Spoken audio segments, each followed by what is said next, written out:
जमीयत उलमा इस्लाम फे मौलाना फजलुर रहमान ने मुल्क में नए इंतखाबात का मुतालबा कर दिया है। साथ ही पाकिस्तान तहरीक इंसाफ की क़यादत की यकसुई पर कुछ तहफ़्फ़ुज़ात का इजहार भी किया है, क्योंकि मौलाना फजलुर रहमान ने एक मुज़ाकराती कमेटी के हवाले से कुछ नाम अनाउंस करने, लेकिन पाकिस्तान तहरीक इंसाफ ने एक 5 रुकनी कमेटी अनाउंस कर दी है।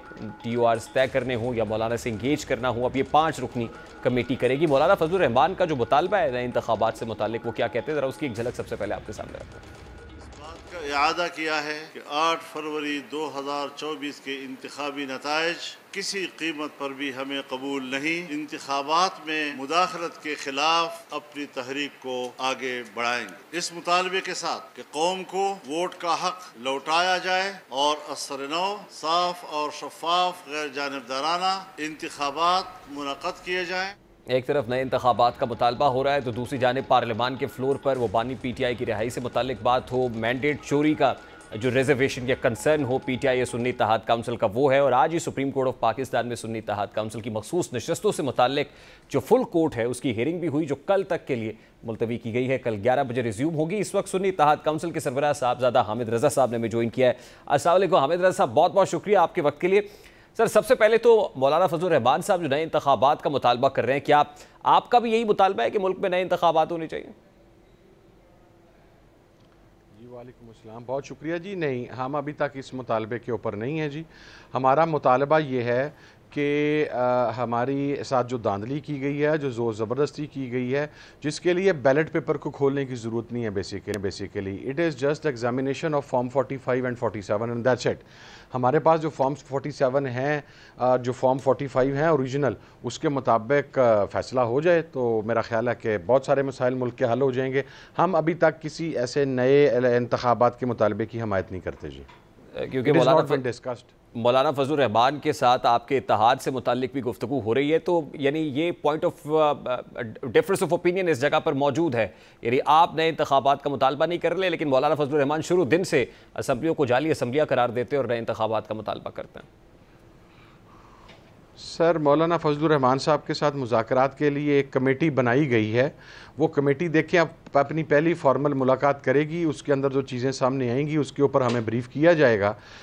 मैंने तो चूँकि कल मौलाना साहब ने बंदूक मेरे कंधे पर रख के इस्तेमाल कर दी कि मैं और PTI यकसू नहीं है और मैं को उनकी मुखालफत कर रहा हूँ, तो वो मेरा ज़ाती नुक्ता नज़र था। मैंने आज 1 स्टेप हेड जाते हुए मौलाना साहब से कहा है मेरी फ़िक्र ना करें, मैं डेमोक्रेटिक आदमी हूँ, 6 जमाती इत्तेहाद का हिस्सा हूँ। वो कसरत राय से आपके साथ जाने का फ़ैसला कर रहे हैं, मैं आपके साथ बैठूँगा, अब आगे आएँ ज़रा। यही वजह है कि शायद मौलाना फजलुर रहमान साहब ने कोई तहरीरी जो मुआहिदा यकीन दहानी है वो भी मांगी हुई है, क्या ये खबर दुरुस्त है?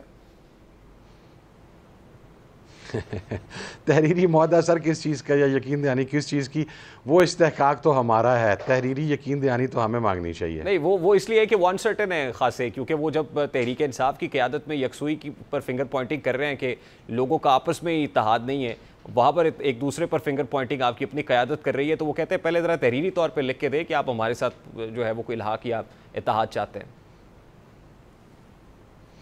नहीं, ऐसी कोई बात नहीं है। तहरीरी तौर पर उन्होंने अभी तक मेरे नॉलेज में तो नहीं है, ना ही 6 जमाती इत्तेहाद के नॉलेज में है।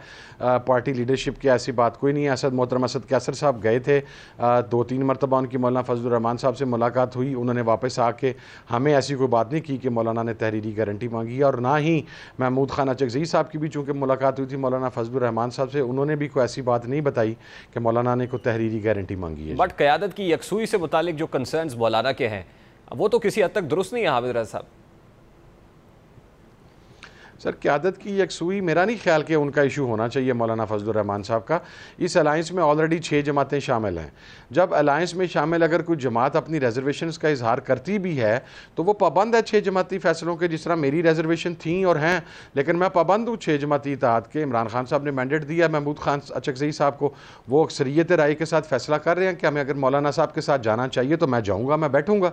मेरा नहीं ख्याल कि वो पार्टी में यकसुई होना या ना होना, इस तरह तो हम फिर ये भी कह सकते हैं कि मौलाना साहब की पार्टी के अंदर भी PTI के साथ इत्तेहाद के हवाले से यकसुई नहीं है, लेकिन हम ये नहीं कहेंगे इसलिए कि उनकी पार्टी का इंटरनल अफेयर है, वो बेहतर समझते हैं। बुनियादी तौर पे आपके तहफ़्फ़ुज़ात क्या हैं सर मौलाना को लेके, जब आप इस 6 जमाती इत्तेहाद को कहते हैं कि नहीं मौलाना के साथ नहीं जाना चाहिए, तो ग्राउंड्स क्या हैं? सर, बहुत सारी ग्राउंड्स हैं। आज ही देख लें सुप्रीम कोर्ट ऑफ पाकिस्तान के अंदर JUIF ने हमारे ख़िलाफ़ जाते हुए इलेक्शन कमीशन के दलाइल को अडॉप्ट किया है और ये कहा है कि रिज़र्व सीटें PTI सुन्नी इत्तेहाद कौंसिल को नहीं मिलनी चाहिए। एक साइड पे मौलाना हमारे साथ इत्तेहाद की बात कर रहे हैं और दूसरी साइड पे वो ये कह रहे हैं कि ये सीटें PMLN को, पीपल्स पार्टी को और मौलाना को मिलनी चाहिए। तो अब क्या कहूँ मैं, आप मुझे बताएं। देखिए ये तो जाहिर है वो चाहेंगे कि जो नशिस्तें उनको मिली वो उनके पास आ जाएं। अब जो लाइकली माले गनीमत समझ के आप समझते डिस्ट्रीब्यूट उनकी नहीं थी, वो हमारी थी, उनकी नहीं थी। अगर हमने को उनकी नशिस्त तो नहीं ना छीनी, हम तो अपनी सीटें डिमांड कर रहे हैं।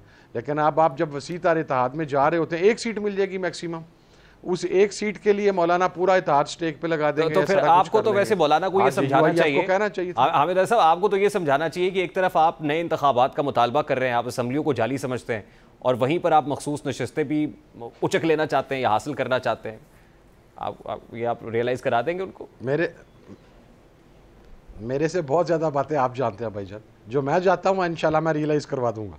अच्छा, अब मैं असल में इस मौका पे ना कोई ऐसा बयान नहीं देना चाहता। दरअसल कल उन्होंने चूंकि मेरे पे रख दी सारी बात, मैं इस मौके पे ऐसा कोई बयान देना नहीं चाहता जिसकी वजह से कोई मुज़ाकरात का माहौल ख़राब हो।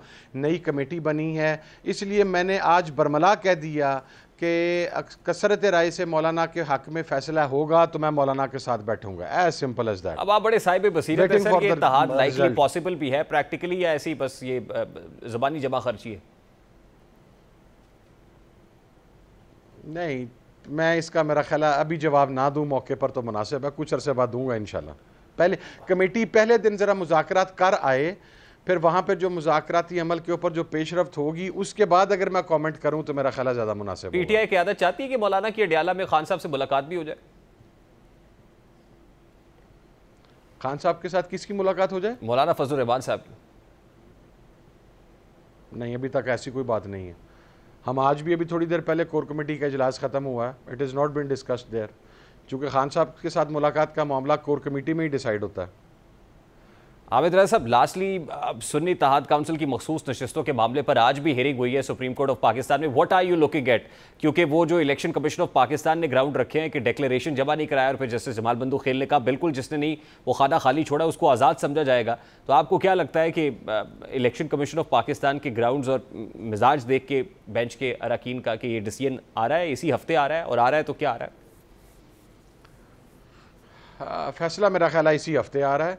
और देखें, जिन्होंने जमा नहीं कराए उन्हें तो छोड़ दें आप। मेरे तो नॉमिनेशन पेपर के ऊपर SIC अलायंस विद PTI लिखा हुआ है। अब मेरा फार्म एफिडेविट जमा नहीं हुआ SIC का, तो उस मेरे RO ने मेरा एफिडेविट एक्सेप्ट नहीं किया, इलेक्शन कमीशन के नोटिफिकेशन के बाद एक्सेप्ट नहीं किया।